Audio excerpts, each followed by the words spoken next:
Hey everyone, welcome back to Google Workspace Recap, where we review everything new to Workspace every week. My name is Jesse Nolan, my co-host is Steve Larson, and we're here to help you keep up.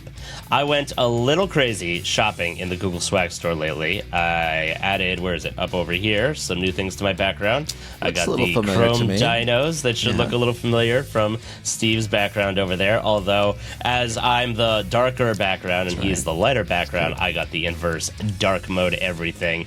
I need that on a shirt. MKBHD, which is where this shirt is from, has matte black everything. I need dark mode everything. So I think that's going to be our first Google Workspace official swag. That's not a new shirt. Going to have to work on setting that up. Before, right? This is not a new shirt. Yeah. This is a new shirt, which is one of the ones that I picked up at the Google store as well, and it's got the YouTube logo on there for anybody who is not on the podcast side. And sorry, I'm on the wrong sleeve over here. It says YouTube on the sleeve as well, and I love these shirts. It's just super duper high quality, nice, comfy shirts. So showing that off over here, and then I also, let's get rid of that, also got some patches to go with my Innovators patch over here. So eventually when I put them on the jacket, I got a YouTube one, I got a Google Cloud one, because I got to represent both the Google Cloud and the YouTube side. And I got a little YouTube sticker, button sticker thing for the keyboard. But folks, don't put this on your laptop keyboard and then close the screen on it. I don't think that'll end well for your screen. No, I plan on putting it on the outside of my laptop as a little, because it's like a jelly thing. It's like 3D. It's not just a sticker. Right. So it really looks nice. So I'm going to put that on the outside of my what will hopefully be a new laptop. Apple announced the new event coming on October 30th. They're calling it Scary Fast, and it's going to probably be hopefully M3 Pro, MacBook Pro. Daddy needs an upgrade. Let's go. Yeah. We'll see about that. I was talking to you the other week when I replaced mine that I lost. Lost/had stolen, I think. But yeah, I mean, I have the M2 top CPU, GPU, and 64 gig of RAM on mine. So yeah, I think I can get by without the M3 for a little while. You'll be fine. I'm on the M1 Pro 16 gig, not fully maxed out. And ever since you got the 4K camera upgrade, all of my edits now are starting to struggle because it's multiple 4K streams instead of just a 4K and a 1080 stream. And I was editing the Jamf video. It's nuts. And you know, I was editing the Jamf video, which is 4 feeds. So yours is 4K, mine's 4K, and then both of theirs were 1080s. And then the edits and the screen share and all the other things, and it's starting to feel it. And we were remarking before the show here, it's funny how fast our expectations change, right? Moore's Law and all of that. But you know, the M1 alone, not even Pro, just the M1 was this massive jump forward from the Intel i5, processor and things like that, and then the M2 was just insane. And I'm not even talking the Ultra chips, just the Pro chips were crazy, and then Ultra was insane. Then all of those others, and now we're talking M3, which may even be the 3nm chips, which are also in the new iPhone 15 Pro Max, which I so far have been loving. And so I think that's going to be another massive jump. But it's like I'm complaining about how slow my $2,000 when I bought it, state-of-the-art Mac machine that's a year and a half, 2 years old, is how slow it is, and how quickly we, those of us who are speed demons, or whatever you want to call us, like myself, go to complain. But I also got 2 extra things from the Google store, which need assembly required. I got a brick puzzle of the Google logo, which you can hear the Lego bricks in there, 288 pieces. It's just the Google Colors G Google logo, and of course represent Google Cloud. Got one exactly of the same type. Lego kit, 324 pieces. So some assembly required, and by some I mean all. So I will have to spend some time putting that together. First, I need to clean the studio. It's still a mess from the holidays and from Google Next and everything. So that's my intro. What's going on, Steve? Well, I'll just add a little bit to the kind of the Mac topic there. Anyone in the Midwest that is kind of around Chicagoland area, I think they might have some more locations, but that MacBook that I was talking about that I picked up, $700 cheaper than the Apple Store Direct, and I got that through Micro Center, and that was I walked in and I thought it was a refurb device, And I'm like, yeah, I saw this refurb, Mac on your site, and I wanted to check it out. Can you show me the box and like show me what it looks like? I'm sure it's in pretty good condition. They're like, no, this is brand new, in the box still. It's $700 cheaper than list price, and I was surprised about that. So if you're ever looking for a brand new Mac at a cheap price, check out Micro Center, and I think you can actually buy it online and have them shipped to you. So Nice. I don't see that model anymore on their site, but Right. Well, it was probably mid-year stock this update. this kind of was thing. like no, this was 2 weeks ago, 3 weeks ago, whatever this was, or a Yeah. month ago maybe now. Well, So they knew that constantly new have Macs it in were stock. coming. I don't know. I don't know. They have 470, 310, 390 cheaper than list. So they have a lot of stuff on there that's cheaper than list. So yeah, Good check deals. them out if you ever want a cheaper MacBook. And I'm sure I think probably see I some think I'm price going to drops pick up next a MacBook Air, probably M2 as well for kind of bedtime, work, writing show notes for are you getting a episodes 16? and things You like that. work on a 16-inch or do you have a 14-inch? No, I do the 14-inch, but it's Okay. I don't like working in bed on a laptop with fans, and so that's why I'm looking at the Air, just as like a couch, laptop kind of a thing. Okay. I often use Chromebooks for that, but the Mac is just, the keyboard's just so quiet, and not clicky clacky like some of the other Chromebooks are. And when my wife is sleeping and I'm trying to do some emails or write up some show notes for some videos I'm working on, it can get a little loud sometimes on the clackety clackety. So I don't know, something I've been thinking about. We'll see how cheap they get after the new M3 versions are announced. All right, we got a bunch of updates. We do. And, I was thinking of something else in the news. Not really a big thing to talk about, but earnings call day. Oh, yeah? When was that? Did I miss that? Today. Is that coming? No, it's today. Oh, that's today? Oh, okay. Yeah, I think it probably comes after the close, but yeah, earnings call coming out scheduled for today, end of day. Nice. Probably a few other. I think mostly everyone announces around the same time. So Yep. Well, we get to hear how much money Google Cloud is printing now, and yes. Well, the they're trying to multiple pull out, percentage points that they increase in market share and beat out AWS, etc. one point at a time. and well, I think the other thing too is it's right around that 3-year mark for all those workspace renewals that happened when people committed to 3 years, and their commitments are now discounts are getting slashed. That's for sure for most regular sized businesses. It's hard. So it's hard. Yep. We were just talking about a deal with 500 licenses or so, and the discounts are there, but they're not what they were. Certainly not before. Yeah, and I'm also seeing like situations where if a customer initially had a commitment with no discount, they're not offering a discount if you even move to a 3-year commit. Jeez, and that was painful. not a huge company, but it's like 150, 150 users, and they're just like, no, we're not going to offer a discount. They already had a no discount last year on the commit pricing or the new pricing, and that's it. It's painful. No more being offered. Well, a pro tip for anybody who's doing that negotiating, and we did talk about this in the episode with Christian, which I also have to edit and release. No, I still have to edit that one. I was trying to get the Jamf one out, and then, and then we're going to get to that one and release it. Also, a new SaaS Showdown episode this Friday. So lots going on, getting crazy busy around here. But pro tip in there is Duet for Workspace pricing. Essentially, they are pricing it in such a way that you get a discount for including Duet licenses, X amount. Just ask your Google rep, ask your reseller, hey, what amount of Duet pricing what amount of Duet licenses do I need to get in order to bundle it together to get a Duet discount? Some of those are getting pretty aggressive, and whether you want Duet or not, it may end up having, because it's only 1-year commit, and I hope I don't get in trouble for saying all of this, but essentially years 2 and 3 of your 3-year contract will then be a lower price for your base price of your licenses, and so therefore you can benefit from there further on out if you choose not to continue on with the Duet licenses after year 1. Yep. So right. Hopefully nobody at Google yells at me for giving away the trade secrets, but that's why you listen to the show, right? Yep, exactly. All right, well, let's look at the updates we do have this week. We've got quite a few, 5 during the week, and then a couple at the end of week recap post. So 4 silent updates that we saw is multitask using a new split screen feature in the Gmail app is on large screen Android devices, and I know you were talking about the Gmail app just not being up to par generally against the web app. So I'm sure you might have a little ad lib there on that when we talk about that one. You can now start to add Google Groups to Spaces in Google Chat. Again, I think this is just some enhancements there. We've talked about that before, about that coming out. So a little minor update on that. More emoji reactions to comments in Google Slides coming to that.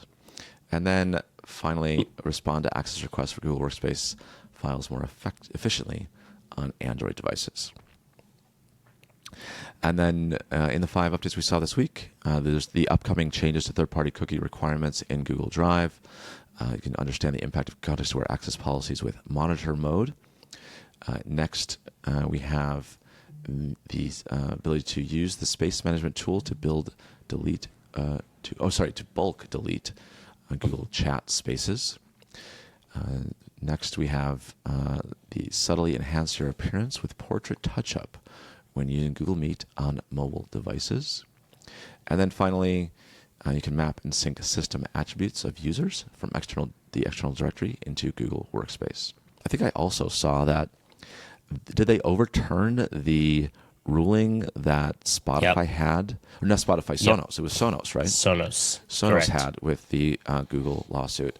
And you know what? I mean, that was a pretty annoying issue because so many of my sound systems in here, I couldn't, there was so much stuff I noticed after they stopped working. Yeah. Yeah. Certain features that I used all the time just stopped working, and it just wasn't as seamless to kind of connect audio devices and cast all the speakers and things like that.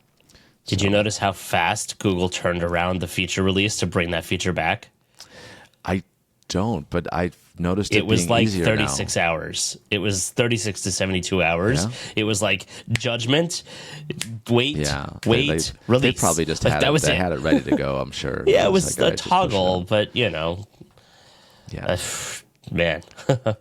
No, it was a huge loss to the Google devices, and I don't know the details of that case, but in general, I avoid Sonos devices because as a networked device on a network, they're kind of assholes in terms of routing with a complex network. And I've had multiple networks where Sonos is just like, aha, I'm the router now. Listen to me. It's like, no, you're a speaker. What? Shut up. Do you know what?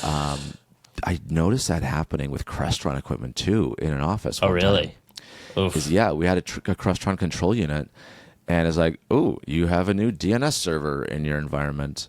And, now all of our, devices are connecting to this DNS server and this Crestron server. And I'm like, why did that happen? Now I plugged a Crestron, equipment in to our main network, and miraculously, like, oh, you've got a new DNS server on your network now. And clients weren't connected to the internet because they're connected to the Crestron DNS and not getting out.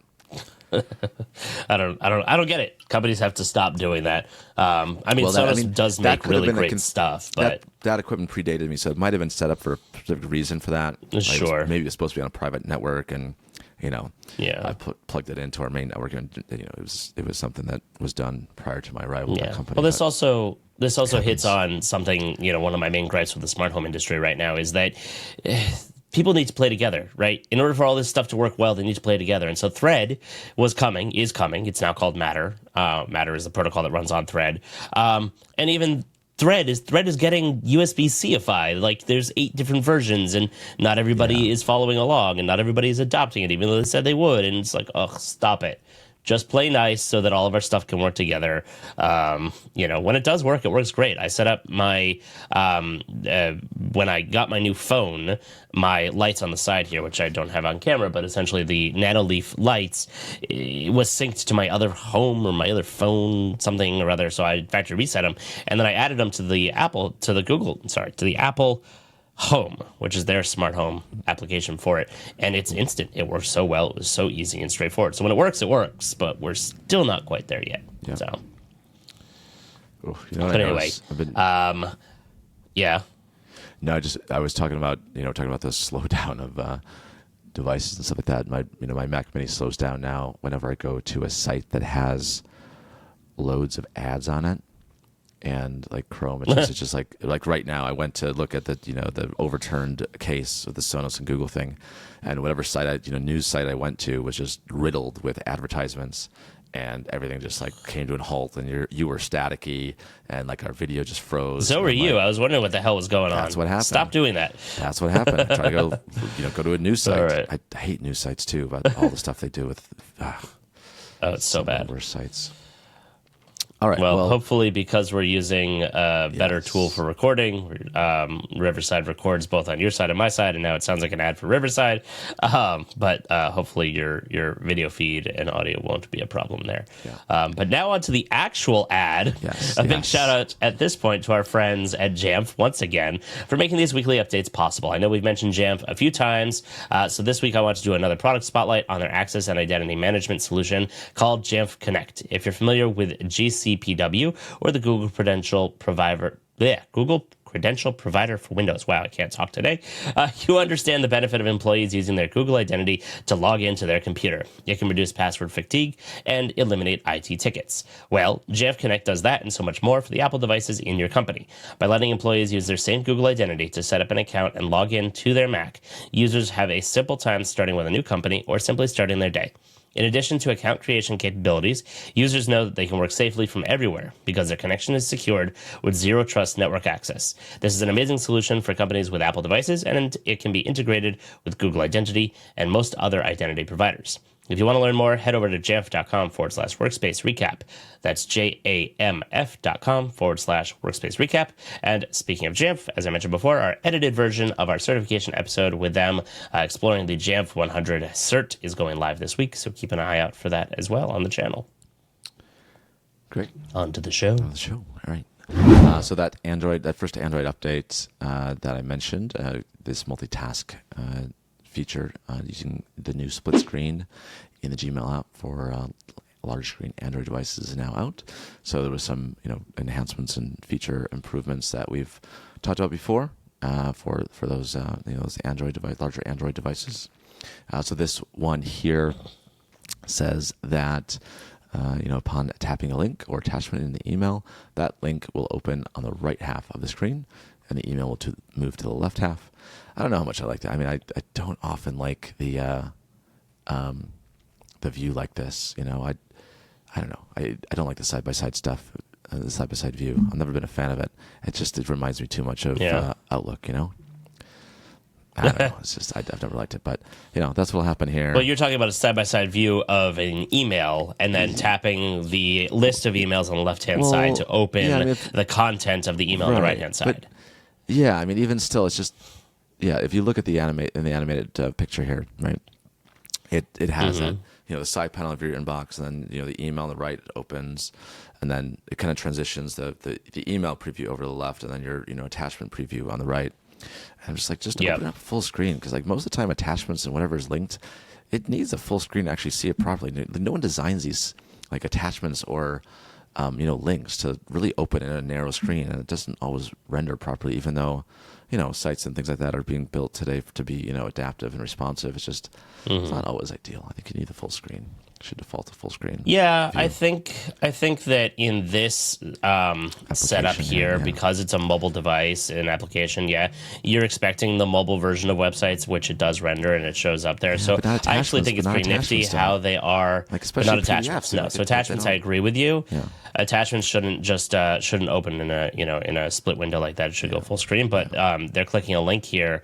and it's opening up the browser in that sliding that window over. And I think that on half the screen, which is the normal size of a regular phone screen, for something that's a link in an email, I think that's actually a good UI. But for attachments, no, I agree with you. I want it full screen because I'm going to want to take advantage of the fact that I have a full screen device, whether it's a $1,700 foldable or a Pixel tablet or something like that. I mean, I don't even like that split view on a laptop screen, but whatever. All right. Same. So we have that, and then also just the fact that it's saying you can control the width of it, so you can drag it over, make it a little bit bigger. So at least you can do that once it loads. I wonder if it will save your preferred percentage drag on that. Like if you drag it over to, let's say 70-30, if it'll keep it there every time. That'd be nice if it did that. I gotta get a large format Android device. I want to get the the thing that you have, not the tablet, but Yeah, I got to the new start home. using mine more. I haven't even played with it yet. It's the Pixel tablet. It's not Pixel it's not the tablet. home. Yeah, it's right. It's right. Yeah. It's like it, but okay, Pixel tablet. It's whatever the home is going to move towards. It looks like they're, or at least it feels like to me that the Google Home environment is just stagnant. Yeah, Oh well, sad I times. really want to get a new Pixel 8 Pro with the watch, but I'm like, I just got the 7 Pro recently, and I don't know. I like the blue. I Right. like the blue though too. I really do like the blue. That's Kind of nice. tempted, but don't need it. Just want it. That's the thing. Yeah, disposable income, right? Yeah. All right. Moving on. You can now start to add those Google groups to Spaces in Google Chat. So that was some things we've talked about here before in the past, but that is the rollout. The rollout is finally starting here this week, and that is going to hit the rep release domains right now, and then scheduled release domains. It will start on the 1st of November. A few more days. Year's almost over. I can't believe we're just coming up on Halloween and about to talk about our year in review here pretty soon, Jesse. So, Yep, coming up. Start counting up those updates. This is, I think that's all that there. Domain verified Google Workspace customers. Next update here is coming over to those comments in Google Slides. So pretty straightforward announcement there. That is also on rep release domains already, and going to start just a day before, on the 31st of October for those scheduled release domains. And then next, I feel like I missed one. That's 4. 1, 2, 3, 4. All right, fourth one here. The ability to respond to access requests for Google Workspace files a little bit more efficiently on Android devices. So there was kind of a new file access experience to make it a little bit easier for approvers to respond. That was previously announced. That's now making it a little bit easier on those Android devices. So within the doc sheet slides and PDFs, you can just kind of respond a little bit easier. That is going to allow you to kind of go to the share button, select review button in the new banner to view the access request, and then you'll be able to respond. That is out on both scheduled release and rep release domains already. All right. Next, looking at those 5 main updates we had during the week. First one here is the changes to third-party cookie requirements in Google Drive. So these have started. So Google Chrome and other browsers have begun phasing out third-party cookies in order to protect user privacy. So this is something that will start over in Google Drive starting on the 2nd of Jan next year. And Google Drive will start serving downloads without requiring third-party cookies that are enabled on third-party cookie websites, and that is separate from downloading files from Google Drive. So this is something that kind of relates to specific workflows. Maybe it might have some impact to those that have specific workflows in place that rely on Google Drive's download URLs or use an app which relies on Drive's download URLs. So you'll need to switch to the Google Drive and Docs publishing flows by that January 2nd date. So there are some specific details in here for those of you that this might apply to. Probably shouldn't apply to too many of you. Probably more to anyone that's maybe doing some automation with Drive download links, or maybe things like GAM potentially could be needing to make these updates. So I'm sure Ross and Jay have done whatever is necessary to make that work. And so some more details in there, and that'll, of course, impact all Workspace customers and those with Google accounts using the Drive app. It's getting close to lunchtime over here, but all I heard was cookie, cookie, cookie, cookie, cookie, cookie. Yeah. Do like me some cookies. Mm-hmm. All right. This next update here is a way for you to understand the impact of context-aware access policies with monitor mode. So this is just kind of a way for admins to maybe start to look at the impact that a new policy would have on your users, but not actually enforce those context-aware policies just yet. So this is something that, this concept here this was also available in the DLP rules a while ago. So you could kind of turn on a DLP rule and start to kind of, not take any action on them just yet and see how many times those are triggered. So similar to that DLP Very rule, cool. this is now coming to CAA. So, you don't have to necessarily roll this out, gradually to a subset of, users and, kind of, have it even impact those users initially and then kind of roll it out to the rest of the people. You can actually just deploy this to everyone, see, the number of hits essentially that you're getting on that policy across all of your users, and then start to decide, how do I want to do it? When do I want to activate it? And maybe, take some action with your users ahead of time to say, hey, look, we've got this new policy coming out. It would normally have impacted you, but here's what you need to do to kind of make sure that you don't get impacted once we roll that out. So I think that kind of gives you kind of a good summary of what this update is all about. So if you need to make that adjustments or start to roll out some new policies, that is and should be available to you already, because that was started on the 17th of October on a full rollout with 1 to 3 days for visibility for both those rapid release and scheduled release domains. And as context-aware access policies are only available to certain customers, you will need to be on the Enterprise Standard, Enterprise Plus, Enterprise Standard Education Plus, and the Cloud Identity Premium SKU to get access to that. It's a pretty cool feature. Yeah, I like that. Yeah.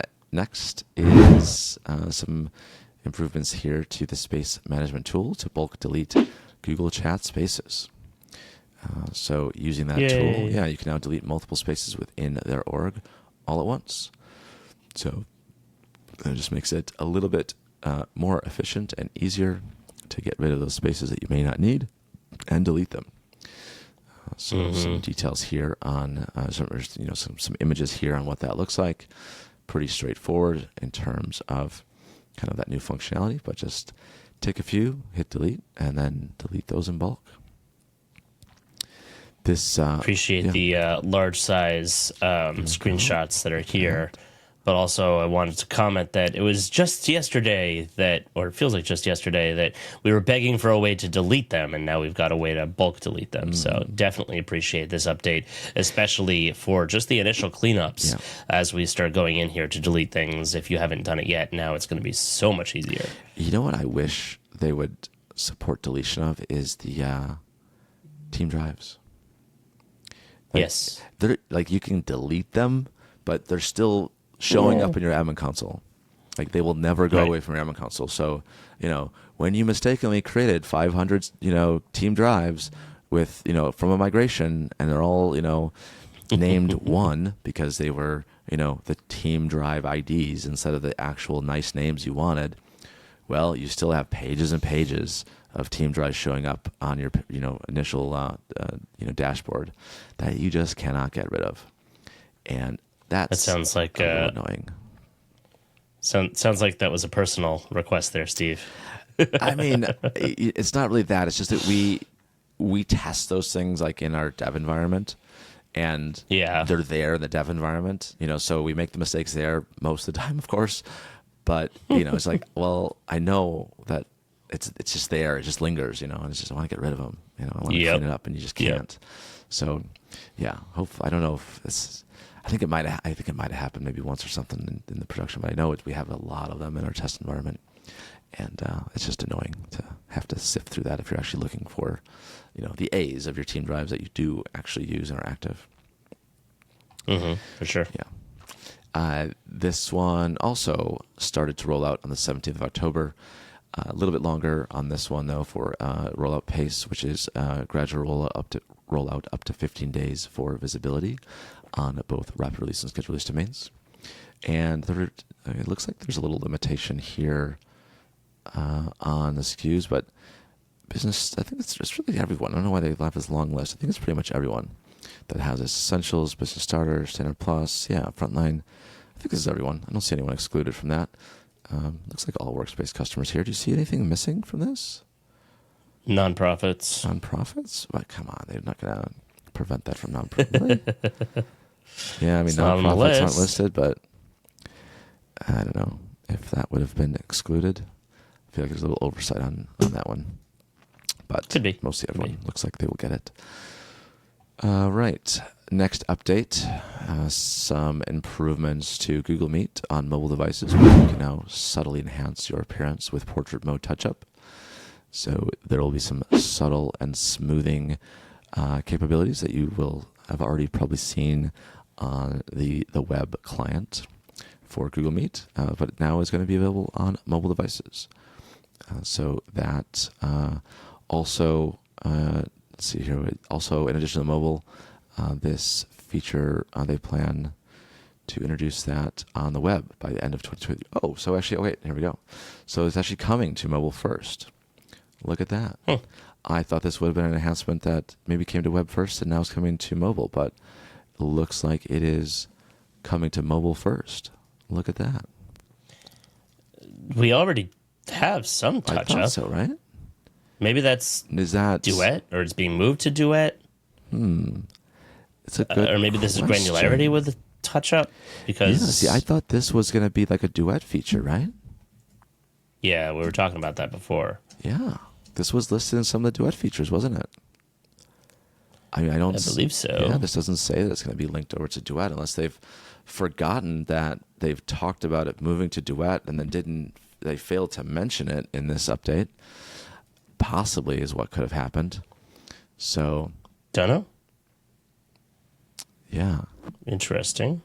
Yeah. Maybe that was just something that we were testing, because I never saw anything, subtle or smoothing mode or anything like that, but Right. I did see AI touch up listed before. Right. Yeah. Trying to find it. Yep. Don't know. Okay. Cool. Okay. It's still fluid what's coming or not coming to be in Duet specifically. Yep. It seems. Yeah. Oh, here it is. This Google Meet feature will make you look good. Check how to do it right. Google Meet Green Room. Yada, yada, yada, yada. Is it this one? Quick settings, various effects in the Green Room. Where did I see it? I don't know. Yeah. Okay. Moving on. Moving on. Let me see rollout pace on this one. Yeah, sorry.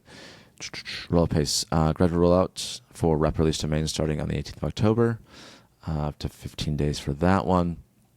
Scheduled release domains will start on the 20th of October. That one is going to be on an extended rollout, potentially longer than 50 days for visibility there. And interesting that they put a screenshot of the settings in the rollout pace section rather than the I getting noticed that. started section. I figured here's how to use it, not put in the rollout pace section. But yeah, it's in settings. First, I thought there was no screenshot. I was like, wait a minute. No, it's there. And Yep. decent size for a mobile screenshot too. Mm-hmm. But yeah, it'll be called Portrait Touch Up, and you'll have off, smooth, and then subtle as your options, or off, subtle, and then smooth. I think that's kind of how it goes from least to most enhancement there. And then finally, we have the ability to map and sync system attributes of users from external directory into Google Workspace. So this is part of the directory sync functionality, and that will kind of help sync over some of those attribute values, and then automatically map the users with the attributes provided from Active Directory or Azure Active Directory over to the Google Workspace side. So there are some different things that you can select here. So it gives you some optional attributes like department or employee org, data cost center, job title. Those are the ones that are coming from let's say Microsoft, and then you can map those over into the Google attributes that you've created for that. And I think there's probably a few different pre-selected defaults. It looks like these are default drop-downs on the Google side in the user attribute mapping doc here. Oh yeah, look at that. I just heard a ping. I'm like, I am still in a meeting from earlier this morning. Interesting. Here we go. I just got that. Lovely. Are you still there? Ping. From Google Meet. So It's only 2 minutes, usually. I've been recording for longer than that. Yeah, but I don't know why it pinged me right now, because that happened many hours ago, that meeting. Weird. Yes. All right. So for those of you with Directory Sync, this is a feature. Directory Sync is still available in an open beta, so there's no setup for that one. But go check that out if you haven't already. Updates for, or kind of timeline on this, really no details on that. It's available now for all users, and nothing specific to rapid release or scheduled release domains. So that's all Workspace customers that will get that are using Directory Sync. That is all for the updates we have this week. That's it. Once again, keep your eyes peeled for the Jamf episode and for the SaaS Showdown episode that is going to drop later this week. Have a great week. Thanks for coming back every week and sticking with us on Workspace Recap. I said that totally backwards. Have a great week. We'll see you next time on Workspace Recap.